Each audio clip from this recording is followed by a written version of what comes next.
We both thank you very much. I wanted to say first what an honor it is for me to be here with one of the greatest pianists in the world. And I wanted to remind Andras, he probably doesn't remember, that the first time we met was 30 years ago. You were 6 and I was 7. And I interviewed you about Bach. And here we are 30 years later talking about Bach. So I think it's kind of extraordinary, but not surprising. And I wondered if we might start, before we get into the discussion, if we might start with a little music, perhaps some Bach. All right.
Is there any particular reason you chose that piece? Or? Yes, I love it. to me, this is just a Symphonia, 3-part invention in F minor, but you hear all the essence of Bach within 2 minutes, and to me, that's the most important thing. A lot of composers, they don't know how to be economical. They talk too much. And this is a great example of how to say a lot in a very short span of time with not one unnecessary note. If you take away one note from this piece, you change something essential. And to me, it's a deeply spiritual piece. That's one of the fascinating things to me about Bach, that the sacred and the secular go hand in hand. Here you have an instrumental piece for keyboard, and yet you could be in the middle of the St. Matthew Passion. And vice versa. You do the St. Matthew Passion or the B minor Mass, and you have dance movements. So, and they come from the very same person. It seems to me that Bach, as you just said, that Bach has everything. There's always everything there. And I wonder if perhaps that's why he's so universally revered. There are many cases of great thinkers in other fields who say that when they came into contact with Bach's music, it changed their lives. Do you have some thoughts about this idea of Bach as the universal musician? I cannot answer that objectively, because subjectively, certainly, to me, he's a divine presence and the greatest composer of all times. Most people would agree on that. I think that if you really dislike Bach, you keep quiet about it. It's really something to be ashamed of. I mean, I know people who don't like Shakespeare. They don't like Rembrandt, and they don't like Bach. But it's not something to be proud of. It's their problem. It may seem strange to us that in his own time, there were plenty of people who didn't hold him in such high regard. Do you have some thoughts about that? Yes. Bach never chose the easy way. And he's incredibly demanding to listen to, even today. Emotionally, intellectually demanding. It's anything but light and entertainment. It's really, there is no element of that. Although there is plenty of joy in the music, I think there is even plenty of humor in it, but it's very sophisticated humor. When you look at the Quodlibet, the last variation of the Goldbergs, where he's using popular German folk songs with very naughty words. That, however, those folk songs were obviously known to people of the time. They are not known today. So people are listening to the Goldbergs and they think they are listening to something holy and sacred, which it is in a way. Parts of it. Again, the secular, when you listen to the 25th variation, again you are in the St. Matthew Passion.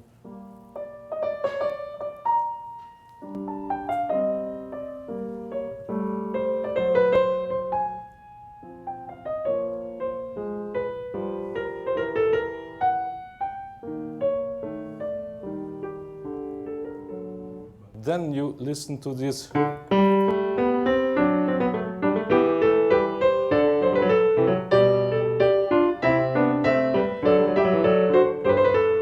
This Kraut und Rüben haben mich vertrieben. Cabbages and turnips have driven me away from you. Yeah? So it's not exactly sacred. Yes, yes. Shades of Beethoven, who did similar things. Yes, and so from there comes Haydn's humor and Beethoven's humor. And a lot of those composers after that who are very great, but they have no humor. Where is humor in even Schubert? Not in that sense. In Chopin, none. That's not criticism, but to me, humor is very important. I'm very sorry for people who don't feel that there is place for humor in art and in music. But it should not be vulgar. It's sophisticated humor. So it needs also intelligent listeners, people who know what the joke is about. But if you have to explain a joke, it's too late. Or if nobody laughs. But then, you have to know how to tell a joke. So if somebody will play this last variation, which is possible.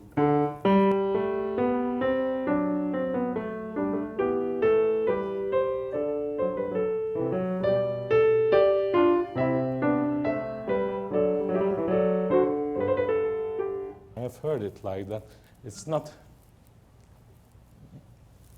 but it's not very funny. And it's wrong, because if you know what these folk songs are about, then you cannot play it this way.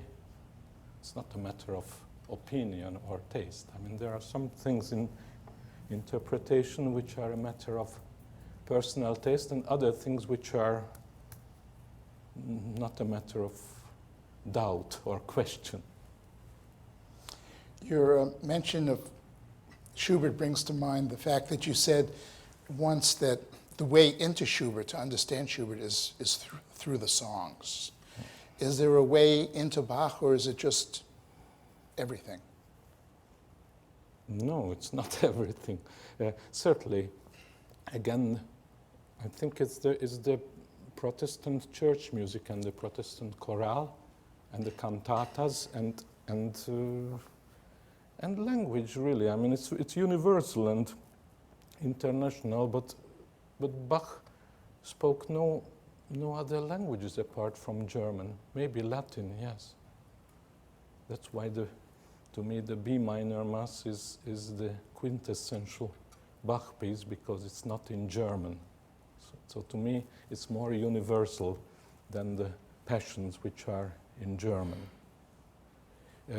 However, his language was German, and all these chorales are in German, so you don't have to be German, but it doesn't hurt to be familiar with the idiom, because it also dictates the rise and fall of the music. However, I have to add here that Bach wrote, for example, an overture in French style, which I will play here.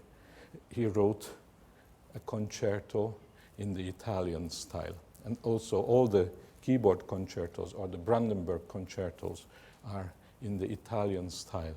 Now, Bach spoke neither Italian nor French, maybe a few words. And he has never been outside of Germany. This is very important. All his contemporaries, look at Handel, look at Scarlatti. I mean, Scarlatti, at least he traveled from Italy to Portugal and Spain, which was already a major distance in that time. And Handel was a real traveler and a cosmopolitan. And Johann Sebastian Bach stayed in Germany all his life, and he was still so familiar with all the styles of the time. When he writes this Italian concerto, it's really everybody knows it, but it's a tour de force, because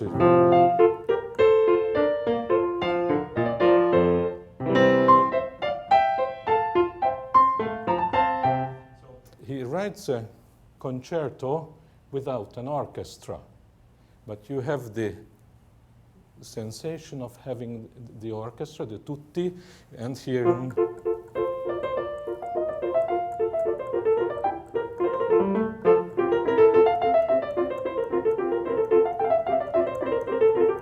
And then you have the soloist, the concertino, just exposed with the, I mean, nobody has done that before. I mean, all right, you have an orchestra and the soloist, like this is like the model of Corelli or Vivaldi, but Bach studied those works and actually made very beautiful transcriptions of it for the organ, for the harpsichord of Italian masters, and then he incorporated that knowledge into his own art.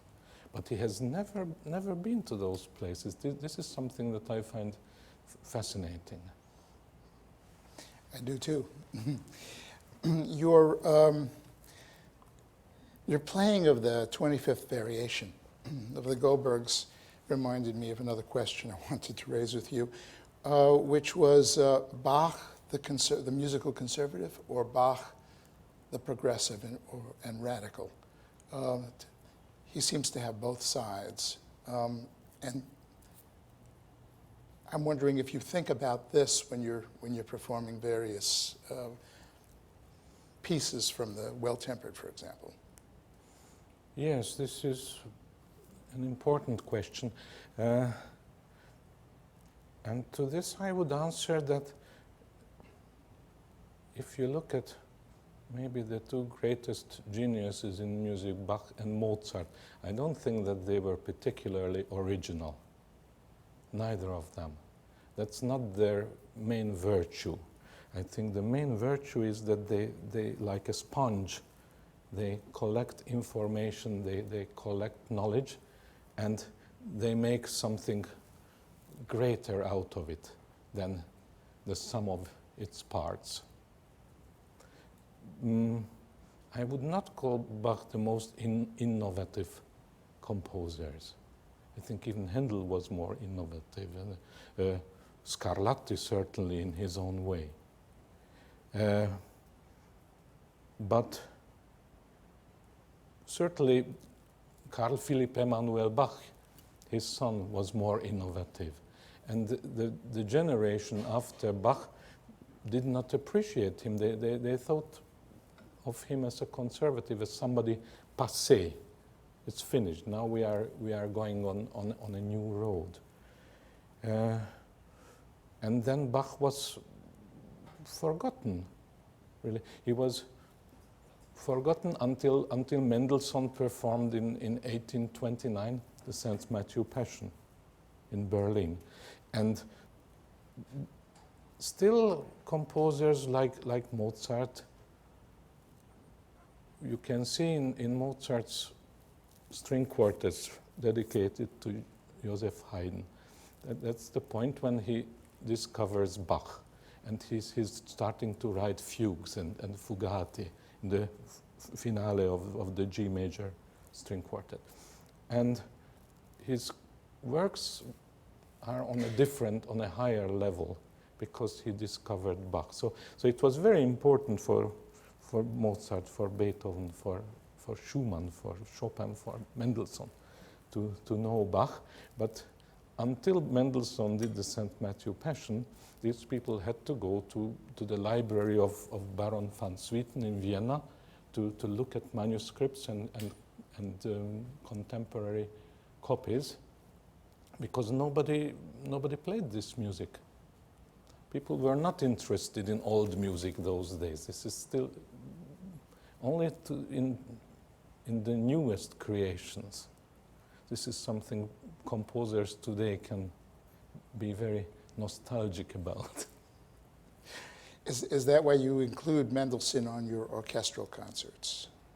Yes, obviously. I mean, also, I adore Mendelssohn, and I think he's a giant of a musician, and I consider him highly underrated, even today. A lot of people don't appreciate Mendelssohn. Yes, a sentimental saloon composer. That's nonsense. It's highly insulting. And not just because of his rediscovery of Bach, but already when Mendelssohn wrote string symphonies at the age of 12, I mean, he has a complete mastery of counterpoint and fantastic knowledge of Bach, of late Beethoven quartets. It's astonishing of a child composer. Well, the octet, which I think he wrote when he was 16, is just unbelievable. It's colossal. So let's talk about the elephant in the room, which is playing Bach on a modern piano. Do you want to share your thoughts about this? That's the elephant, yes.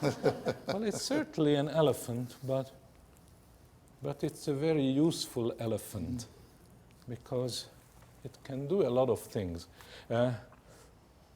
If you ask what's the right instrument for Bach, It's impossible to answer that question.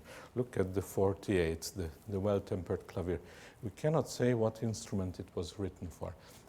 Klavier is a Sammelwort, a collective word. It means all the keyboard instruments that were available for Bach at the time.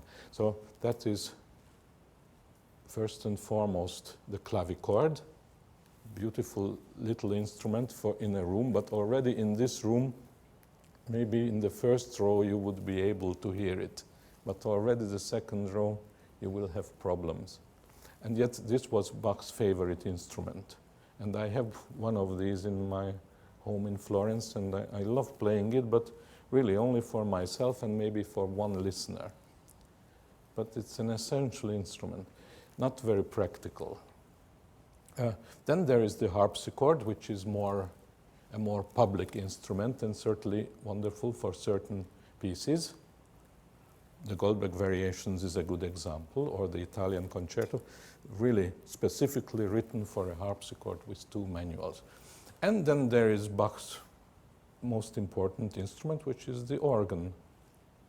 So it's all, plus they used to have pedal harpsichords and all kinds of hybrid animals. So it's all a collection of that, but you cannot really now say which specific prelude and fugue was intended for which instrument. And yet I think this elephant is the only one that can somehow, if you treat it well, do justice to all of these works. You cannot play all the preludes and fugues on the clavichord. Certainly not on the harpsichord. I mean, people do, but I suffer from that because you have all these appoggiaturas. If you play an appoggiatura, for example,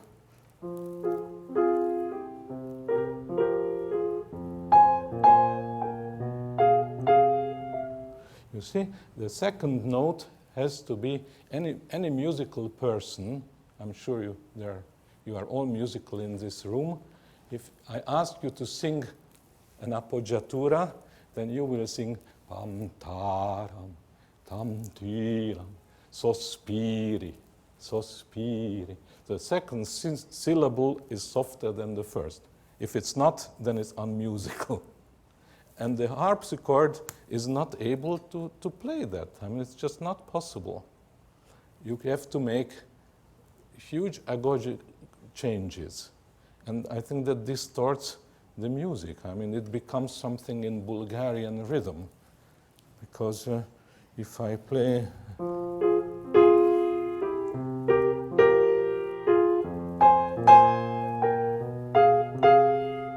And that's what the harpsichordists tend to do, because there is otherwise no possibility to make that second note softer. So therefore, I find that all these kind of very vocal pieces are not suited to the harpsichord. And then you have the organ. You have the end of the A minor fugue, which starts, It's a monstrous fugue, and it's...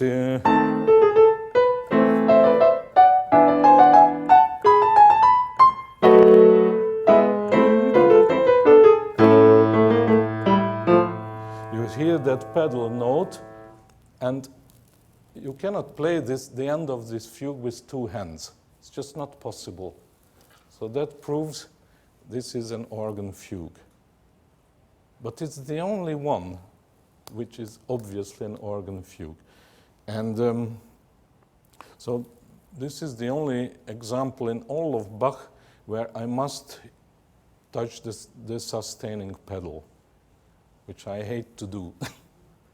Not because of a dogma. We should talk about this because it's one of my idée fixes, and I have been seriously attacked on this by a very great fellow pianist, I will not mention the name, who said, how dare you not use pedal in Bach?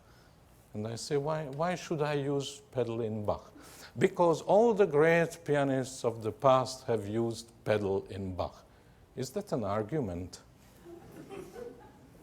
I don't think so. Certainly, in all those instruments that Bach had at his disposal, the sustaining pedal did not exist.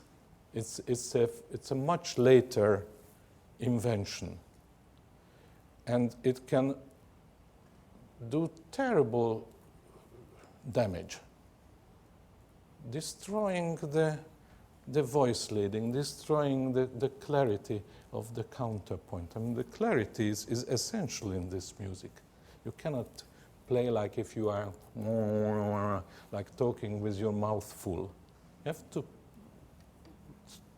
speak clearly, articulate. They won't understand you otherwise.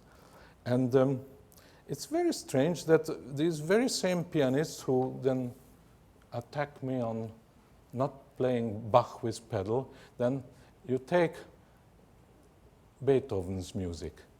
The first composer who really uses the sustaining pedal creatively in the Waldstein Sonata, the beginning of the last movement, you know, this is all in one pedal.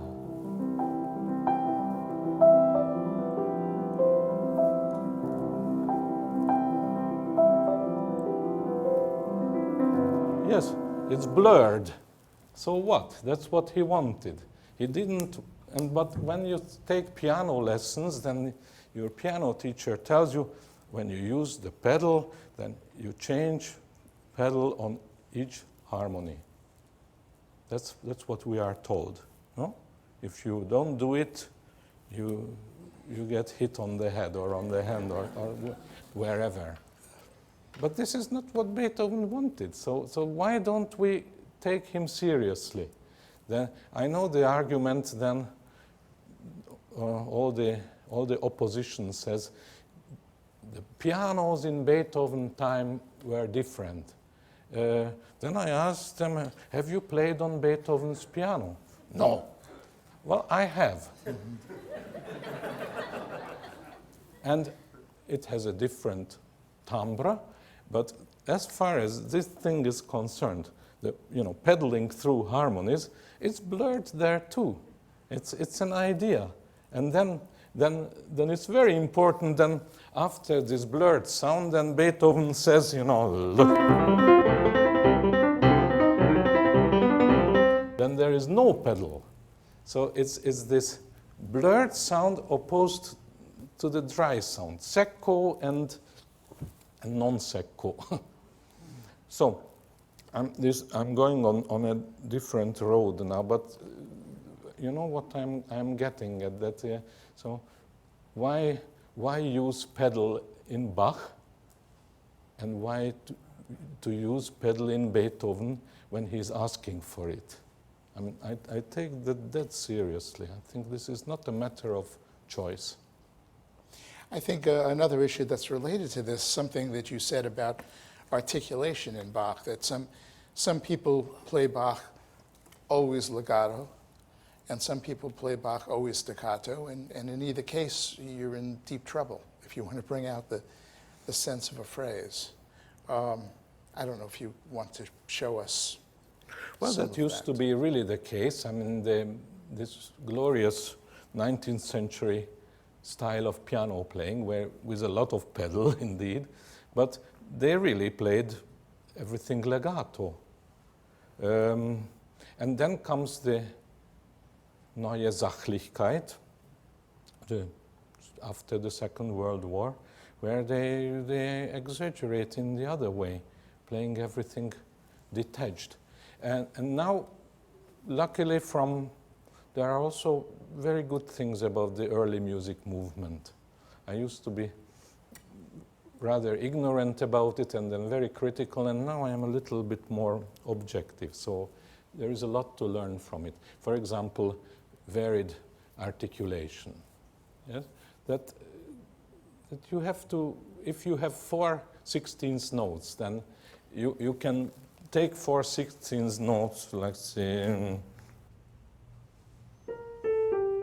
you can play 4 legato, or you play 4 dittage, or you can play 2 plus 2, or you can play 1 plus 3, or 3 plus 1. So there are endless variations, and Bach seldom gives you an indication of that.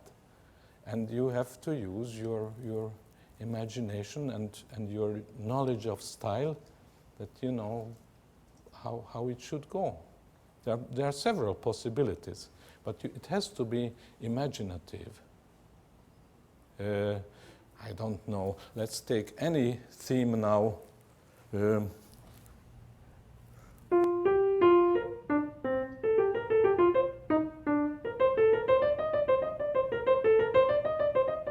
example, I mean, in the 19th century, people would play the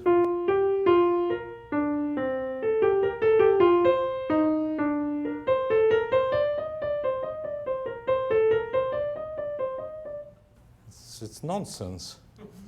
And then they would play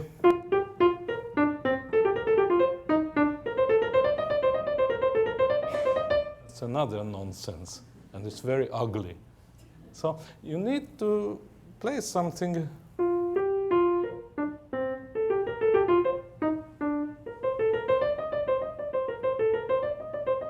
and then something more elaborate. So you have one short sentence, another short sentence, and then a long sentence. And that has to come across. Bach hardly ever gives us tempo markings. Also phrase markings, dynamics. We're often very lost. So how do you determine what the character of a piece is, what the tempo should be, and so on? Well, that is very personal, but again, it comes from experience. How many other works of Bach you know, and what you associate it with. There are also some real indications. The preludes are easier to characterize, especially in the first book. In the second book, the preludes 20 years later become much more complex and much more polyphonic. So it's harder to come to terms with those. But also there is an idea of the different keys and the symbolism of those keys, which a lot of musicians of Bach's time, like Kirnberger and Mattheson, try to characterize. It's very entertaining because they never agree on anything. I mean, for one theoretician, a certain E major is lyrical and pastoral, and for the other one it's highly dramatic. But it's still pretty obvious. You take a piece like this, you know.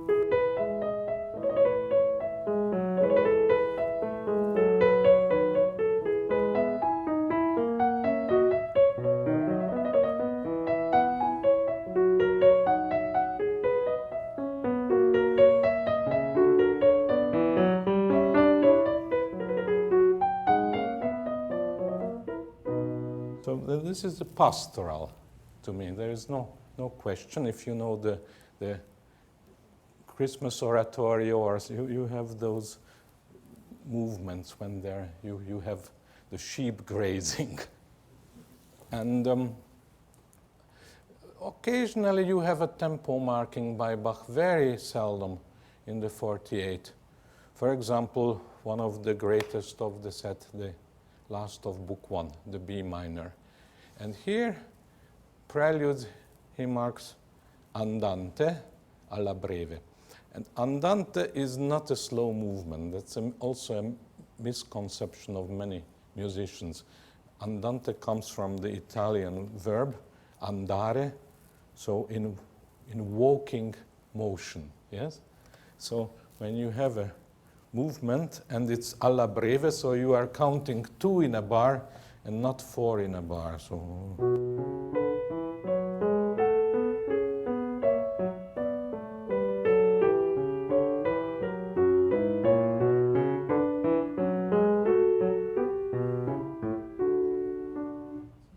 trio sonata, you have two oboes and a bassoon, and playing in this.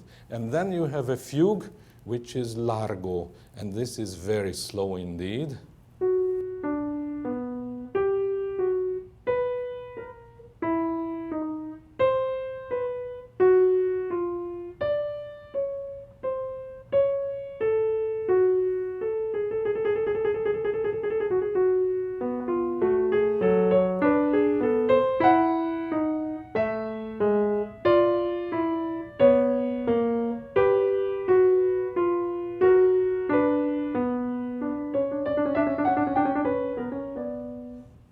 So it's so chromatic, you have all the 12 tones in the first two statements.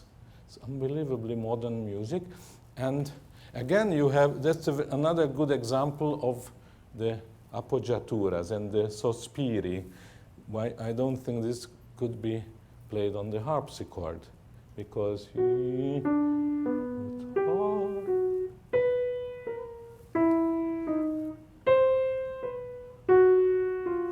I must have those second notes softer. Some people might disagree, I don't mind. But this is really not harpsichord music. And here you have a very slow tempo marking by Bach. But it's, again, what is a tempo marking? I mean, when you see an adagio by Bach, it's not an adagio by Bruckner. And that's why it's important to have certain experience with those instruments of Bach's time, what they were capable of. And the same is true for Beethoven, for Schubert, and for later music. No? I mean, if you ever play the fortepiano from Schubert's time, then you know what are the speed limits. What is a slowness that is just not possible, and what is a fastness that's also not possible. And so then why people come and play this sonata in this tempo? You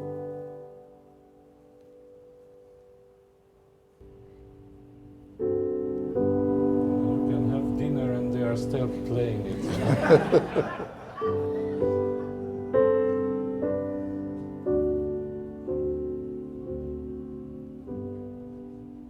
Great pianist, Sviatoslav Richter. It's unbelievable. He plays it even slower than that, and plays all the repeats.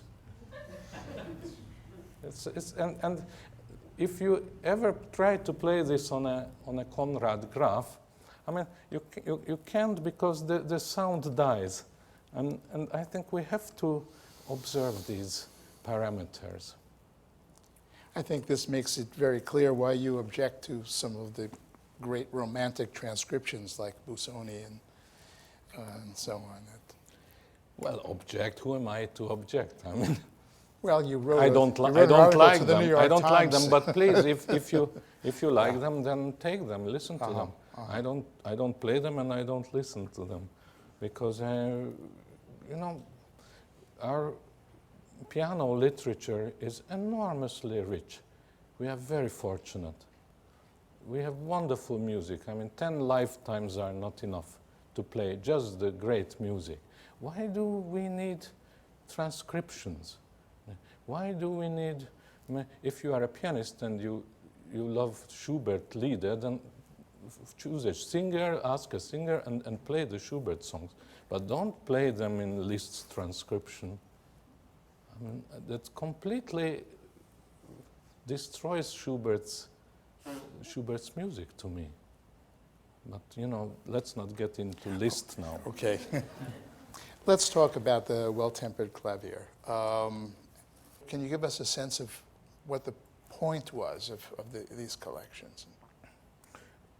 It's, you can only speculate, because we don't know the answer, why Bach came back to this idea. Obviously, the first one was highly successful, so he wanted to try it again, and it's a, 20 years is a very long time. I can say that because there are about 20 years or 25 years between my two recordings of this, and you could ask, why do you make another recording? And I cannot answer that really. Actually, I feel a bit embarrassed about it, because it's a wonderful opportunity to do it again, but to me I don't feel that I'm that important that it should be done again and again. So I've had the opportunity to do some of these works again, and it was very, very useful, really. After 20 years, it's not that you feel differently about a piece of music, but you have lived with it, and you have experienced other things, and that all shows somehow. It's like a maturing wine, a good wine. Good wine is not very good when it's 2 years old. I mean, it doesn't matter how hard you practice or study these preludes and fugues. After the first 5 years, you are just a beginner. And it needs time, and it needs space, and to digest it and think about it.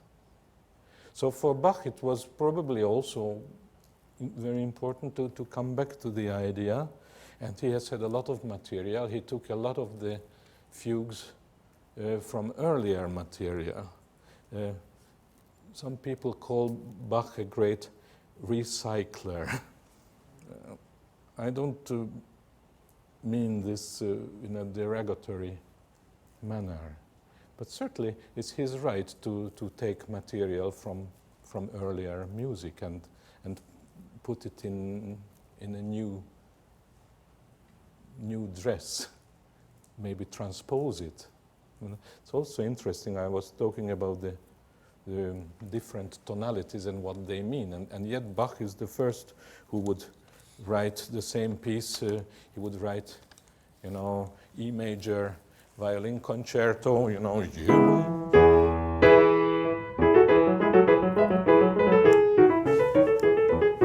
the same one for keyboard.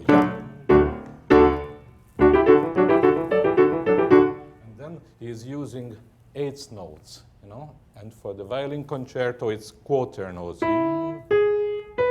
Very, very different character, different tempo also. The orchestration is different, and then he adds a whole left-hand part for the keyboard. So it's not really recycling, but recreating. I was going to ask you how your ideas about this music have changed over the years, but maybe that's a little difficult to say. I was listening to your earlier Goldbergs and the later Goldbergs, and looking myself for what differences I was finding. I didn't know if you had some. You should know this better than I do. I have no idea. Okay. What differences did you find? Did I find? They're very subtle, I have to say. Mm-hmm. I mean, both have certain qualities that I love about your playing. One is impeccable clarity, and the other is heartfelt. That's always there. There's a tenderness, and there's something, it's just filled with heart, I find. I would say that in the earlier version, there was a touch more sentimentality, perhaps. Mm-hmm. And in the later version, a touch more cohesiveness. Yes, maybe. You see, I don't know. Okay. But thank you. Right. You are much too kind. I didn't want you to give me compliments, but it's sentimentality. Yes, I don't like sentimentality, you see. And I also found that in the earlier version, or when I listen to some, I don't like to listen to my own recordings. So why? It's a waste of time. But sometimes just to learn from it, and I do find some sentimental touches which I did not consider sentimental at the time. And I think with age you get a little bit more secure. You have more self-confidence. You don't want to be interesting. That's very, very, very important. I don't want to be interesting. I don't mind if somebody finds my playing very boring. Others find it highly interesting, because I see all the other subjects that I talk to people, and what do they find interesting and what's boring. When I was a young man, I used to find Switzerland a very boring country. Now I think it's highly interesting, because I'm not looking for those things anymore. I don't need to be entertained. And so that's an advantage of age, maybe, that you don't want to impress, you don't want to entertain. You know that this is a great piece of music and it can take care of itself. All you have to do is not to ruin it. It's already a lot. And there Bach is very generous, much more generous than, let's say, Mozart. Because if I play any movement of Bach, let's say, or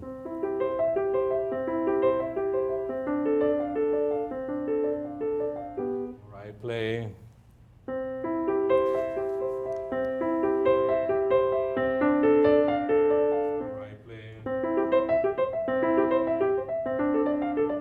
anyway, or I could choose any movement of Bach, show me one piece, I don't know. Doesn't matter. Some things are important in character, if you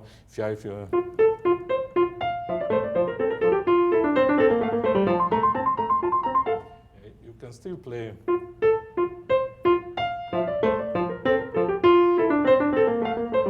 But you are not going to destroy the music. It's still there, like a diamond. But try this with any Mozart piece and you will have disastrous consequences. And I don't know why that is, because Mozart music is just so delicate. When in timbre, in the touch, in the tonal colors, and in the tempi. I mean, it's just a little bit off the middle road, and it feels utterly wrong, and not Bach. So Bach is very generous. Let's talk about the Goldbergs. What do you make of this story about how it was commissioned for an insomnia problem? It's what the Italians say, si non è vero ma ben trovato. Maybe it's not true, but it's well found. It's a lovely story. Insomnia, yes. I find it hard to believe this story. This little Goldberg, who was a court harpsichordist, a pupil of Bach, and he was the harpsichordist of the Count Kaiserling, for whom the work was written. He commissioned it. And he was 14 years old. And I doubt it very much that a 14-year-old can manage the Goldberg variations. Maybe today in China, any 14-year-old can manage it. But those days, hardly. And also, when the Count supposedly said on one of those nights when he couldn't sleep that, my dear Goldberg, now play me one of my variations. But this is interesting because today we would not dream of playing one of this.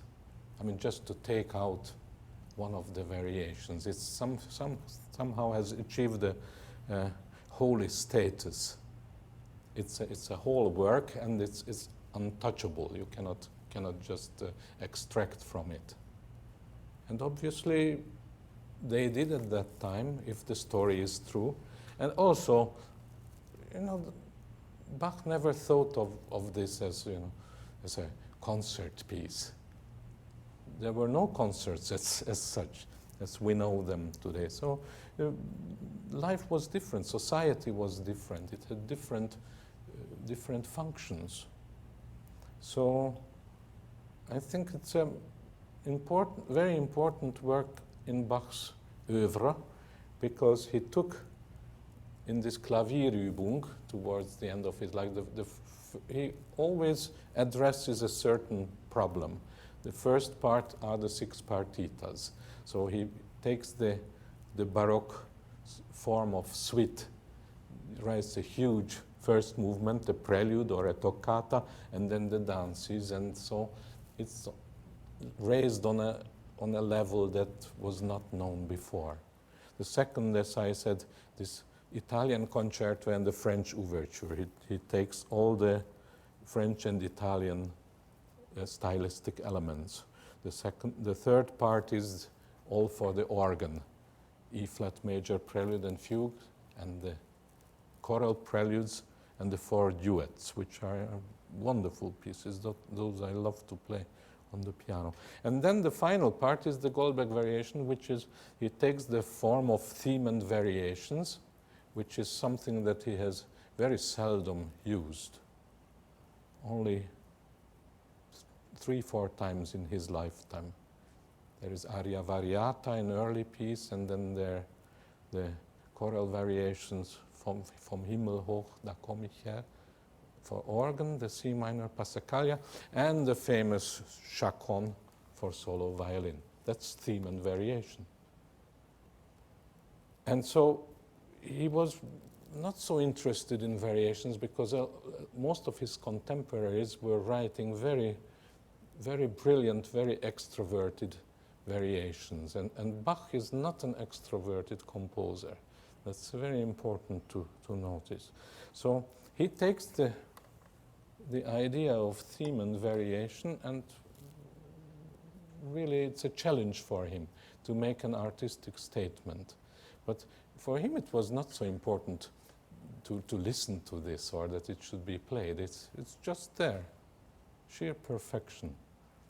And by the way, I keep repeating this because there's still some people come now. It used to be that nobody played the Goldberg variations. It was hidden in libraries. Then Wanda Landowska resurrected it beautifully on the harpsichord, and naturally, thanks to Glenn Gould, it has achieved in an unbelievable cult status, thanks to Glenn Gould, single-handedly. As a result of which now everybody plays the Goldberg variation. Kids play it. They come, they said, what else have you played of Bach? Nothing, not even a 2-part invention. And then they play this incredibly complex piece. So I say, all right, now play for me the Goldberg variations. Play the theme. So immediately they play.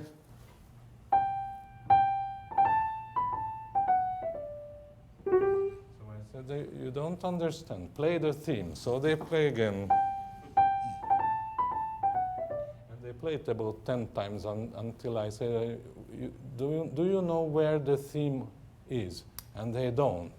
And the theme is here. The bass is the theme. So I ask, how can you play this piece if you don't know that? It should be forbidden. But it's, people play this, and they are also. Then I tell them, okay, then take the score and just play me the bass. They are not able to, only with the 2 hands, because they practice mechanically. Practicing mechanically is a waste of time. It's not what intelligent humans should do. They should practice a little less and think a little more. Of course, Gould's, his first Goldbergs are kind of kaleidoscopic, so full of color and all kinds of effects, pianistic effects. You said about Gould that he was a master of counterpoint, I think you said. I'm wondering what you think of some of the other, you mentioned Landowska just now. What about some of the other interpreters of Bach? Have any of them struck you as being important? Well, to me, I mean, not with the Goldbergs, there is no recording of him, but of the 48, Edwin Fischer, I absolutely adore. And again, now we are talking about an older generation, but Edwin Fischer has really influenced me enormously. And the older I get, the more so. And I get, with age, I have a great, great admiration for Glenn Gould, but I go further and further and further away from it and closer to Edwin Fischer. Because you asked me a few minutes ago what are the main influences of Bach or the key to Bach's keyboard music, and I said it's this cantata and the vocal tradition and the German language, and I find that very strongly represented in Fischer, and also the spirituality of his playing. You know, there are these movements in the 48 which are really deeply religious. There's just no question to me that something like this.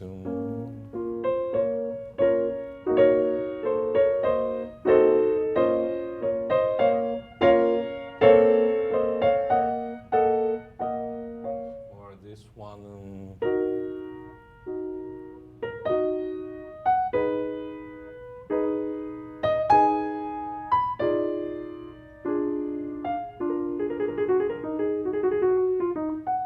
Could go on. Usually the piece is in minor key. And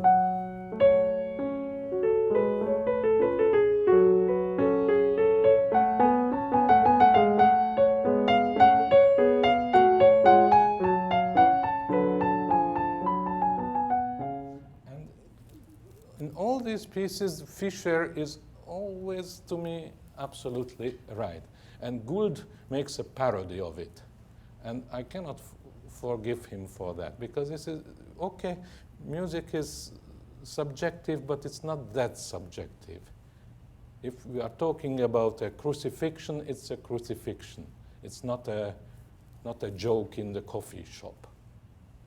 And there should be clear distinctions in that. And therefore, I find that I go with Edwin Fischer. Mm. I meant to ask you before you mentioned Bach's, how few works we have of Bach in the theme and variations category. Were there other keyboard works, perhaps by other composers, on the scale of the Goldbergs before the Goldbergs came along? Yes, from minor composers, certainly, but not on this scale. And not with this complexity. I mean, usually, either they would take the bass, that's not unprecedented, or usually they have theme and variations where the melody is being elaborated and ornamented, and in a very virtuosic manner. But Bach's concept with the canons and the symmetry of this piece, that every third variation is a canon in increasing intervals. It's absolutely colossal. And this has not been done before Bach, and certainly not until Beethoven's Diabelli variations, which is a comparable achievement, but a very different piece of music. However, I don't think that the Diabellis would ever have been conceived without Beethoven having known the Goldberg variations. Mm. There is no proof of that, but it's obvious. Mm. Before we run out of time, I was gonna ask you to demonstrate some of the Goldbergs, the variations that I love. But before we run out of time, we should move on to some of the other repertoire. But let me ask you one thing before. You mentioned the quadlibet and the folk songs. What would you think Bach's meaning was in ending with this? Was it simply it was time to lighten up, or? It's time to lighten up, and it's time to come back on earth after the really, after the deepest point of this set, which is the 25th minor key variation that Wanda Landowska called the Black Pearl. And you just have to come back on Earth. And also, this is a very, very human, very, very down-to-earth message. You know, that's why I find Bach so wonderful, that he's one of us, the best of us, but one of us. Yes, something to aspire to. It's also important that after the quadlibet, this area returns, but after, if you play all the repeats, it's like 70 minutes later, you hear it with different ears, because so much has happened. So this is very important, like you see a person after 2 or 3 years, and it's not the same, even if she or he looks the same, but it's not the same. This is a miracle of time, and time is an essential part of music. Yes. The keyboard concertos, the harpsichord concertos are usually called. You're going to be conducting and playing. Mm-hmm. So I wanted to ask you about this. Do you enjoy conducting? Have you been doing it a long time? Well, I am not a conductor at all, but I like doing it. Yes, certainly. It's also something that intrigues me enormously as a not a profession is a wrong word, but as a métier. How do you do it? What are the psychological elements of this, which are considerable? How do you deal with people? It's very important, because as a pianist you are a loner. You are always alone. You have to practice alone, travel alone. You can become a little bit obsessed with that. And you can counterbalance that, luckily, with playing chamber music and playing with friends and colleagues. But when you go and play a concerto as a soloist with an orchestra, with a conductor, you never really have more than minimal contact with the musicians, and I do miss that.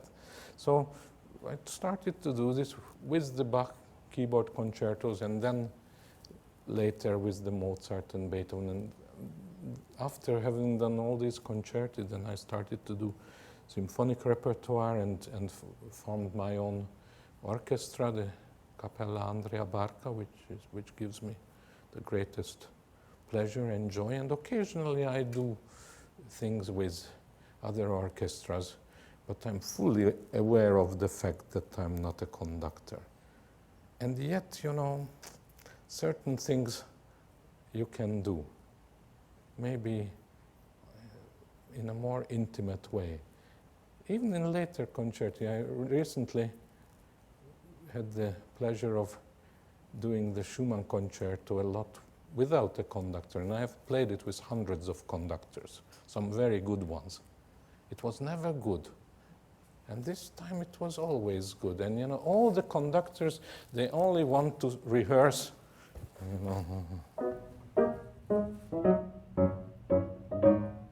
how do they conduct? Here they beat ram ta pam ta tam ta pam ta tam ta.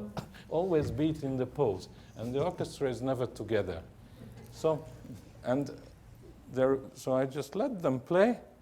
Tam tam tim pa pam pam. I just sat there like that. It was perfect every time. So you don't always need the police there.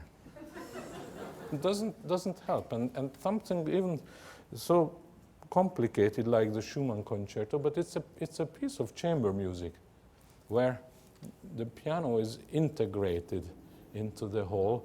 It's always there, but sometimes it's not the most important instrument.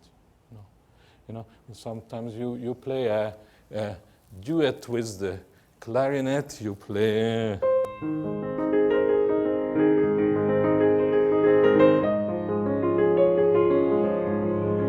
then you listen there.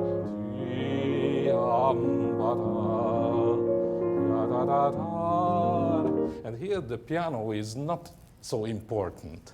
And yet you always have this piano sitting in the front, and he's like the center of the universe. And there is not this chamber music concert. So I'm just telling this as an example that there are sometimes advantages of not having a conductor. Mm-hmm. But then there are limits also. You have to be aware of that. Do you think about, I'm sure you must, the fact that that when Bach performed these concertos, you know, the orchestra was different, the venues were tiny, the obligato was being done by a harpsichord and all of that stuff. How does any of that figure into what you do when you present them? Well, obviously, if you play them at every Fischer Hall, it's different from the Café Zimmermann, where Bach played it for maybe 20 people. Yes, certainly, and we are using modern instruments, and yet I think that the spirit should be the same. I mean, we are not inflating this music because we are playing bigger venues. Hopefully not. You should not do that. I mean, also, it's wrong to think that in a large hall you have to produce more volume. You have to, focus better, yes, and certainly articulate better so that people will hear you. However, if you ask me, then ideally I would not play in these huge halls. I never feel terribly comfortable in them. Some are wonderful, like Carnegie Hall, really. But basically there is an intimacy of music that is lost if we are playing it to 2,000 or 3,000 people. And yet, what is the answer? So you sometimes play for 2,000 or 3,000 people, but keep it in mind that you go and play in more intimate venues, and luckily we also have that right here in New York. That's why I love to play at the Y or at Zankel Hall, even at Weil Hall. It's very beautiful. What's wrong with it? Just you play for 200 people, and you are very near. So it's a very intimate encounter. Mm. Well, let's finish up by talking about the dance suites. The partitas, the French suites, the English suites, and so on. Mm-hmm. Was Bach's interest in the dance suites simply that most people writing secular music at this time were writing dance suites, or is there something beyond that? Is he interested in dance? Because all of his music, to my ears, is inflected with dance rhythms. Yes, certainly, and yet I don't think this is highly stylized dance music. It's not something that you play at the village ball and people are dancing to it. But the roots of it are there.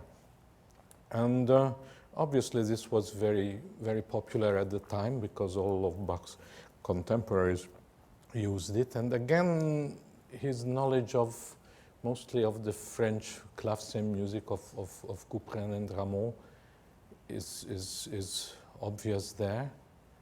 But again, like we have the very, very monumental English suites, which are very public pieces, and then the French suites are very private pieces and very intimate.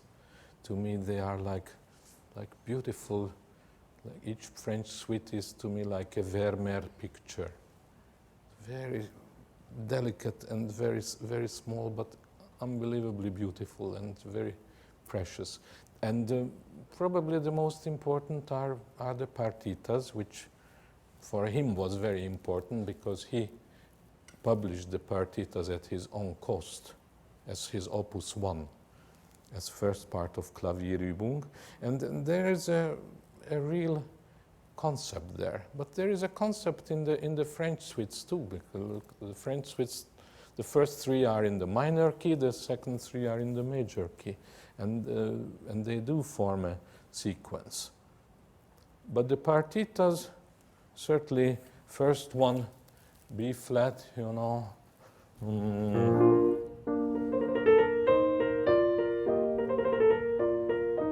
So second one, and A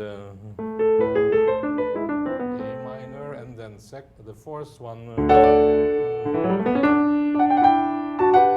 It starts with the French overture, D, and then. And finally,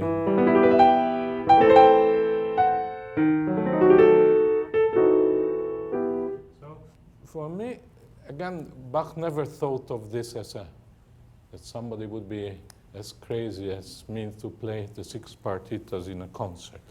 And then I did, and I was always very uncomfortable starting the concert.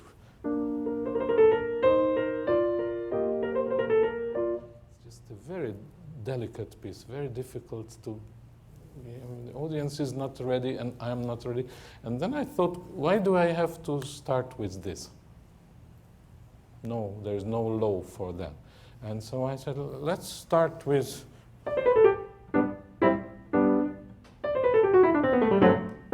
Because this is the first one I played when I was a kid, and I feel very comfortable with this. It's a very. And then if you take G major, A minor, B flat major, C minor, D major, and E minor. So you have an ascending hexachord, and so that gives me a logical arch. But this is just an interpretation. However, one has to think of such questions and answers. Well, we're almost out of time, and I wondered we might take just a couple of questions if there are any questions from the people here. Yes. Oops. Okay. I want to know if, since Bach was so religious, does numerology ever figure into his work? Like, you look at his things, do you think about, is he thinking 3 notes? Is he thinking 6 notes, 7 notes, those numbers that have something to do with spirituality or religion? Do you ever look at his music that way? Certainly. And not just that, but he was interested in the Kabbalah and numerology, and it's very, very important. If you take, there are certain theories, and I think it's interesting that if you take certain notes and give them numbers, like the letter C is the 3rd in the alphabet, so it's it's 3. Then D is 4, yes? Or you have also his own name, which is BACH. Yeah? B natural, of course, in English, but in German it's H. So it's the 8th letter. So B is 2, A is 1, 3 is C, and H is 14. So you have 14 as a key number, and you take a theme like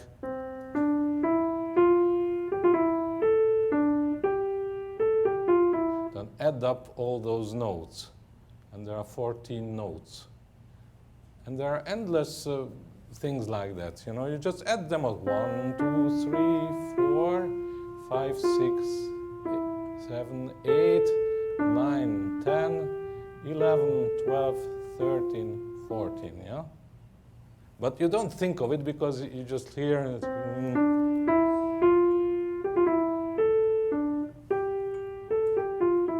So it's interesting, and there are endless,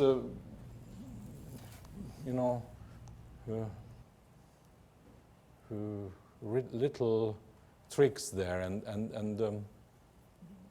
most of them are really not coincidental. I think the numbers were very important to Bach. no question. Okay, we had one other hand raised, and I think that might finish us off, yeah. There's some more comparisons between book 1 and book 2 of the World Temple Clavier. I'd be interested. Yes, as I said, to me the most important is that in book 2 the preludes are gigantic. A lot of them are in binary form, 2 parts, both repeated. So it's just incredibly much more complex and much more rich. As for the fugues, it's difficult to say because in book 1 you have 2 5-part fugues, the C sharp minor and the B flat minor. In book 2 there are no 5-part fugues, so already that is very complex. And if you take the B minor fugue of book 1, if anything, it's much more complex than B minor of book 2. But then I think if I could put it in words, the difference is like comparing the St. John Passion with the St. Matthew Passion. 2 passions, and again about 20 years apart. So I would say that the first one is a Sturm und Drang piece from the middle period, and the second one is a very mature masterpiece from the late period. That does not say which one is greater. They are both fantastic, with the passions and also with the well-tempered clavier. Lady wanted to ask something. And Okay. please. Concerning the intention of Bach as a composer, what do you think are his intentions for the players that come after him and that play his music? And also, what do you think are the expectations of the audience? What does Bach want people to feel when his music is played? Maybe it's an impossible question, but I'm sure that you thought about it. What Bach expected of his performers? Well, first of all, he was perfectly able to play it himself. Therefore, he gave us very few instructions. He and his children and his pupils, and this was a very narrow circle. However, they knew exactly what he meant, so it was not necessary to give too many instructions. I think he would be highly surprised that we are playing his music today.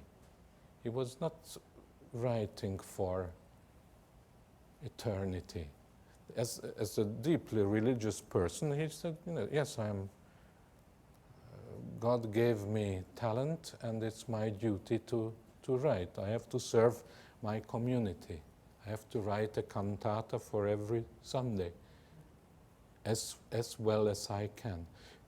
Eternity or, the individual. That's why I find Bach so incredibly great, that this ego that we find with later composers and performers today, my God, the ego is gigantic. With Bach, there is no ego.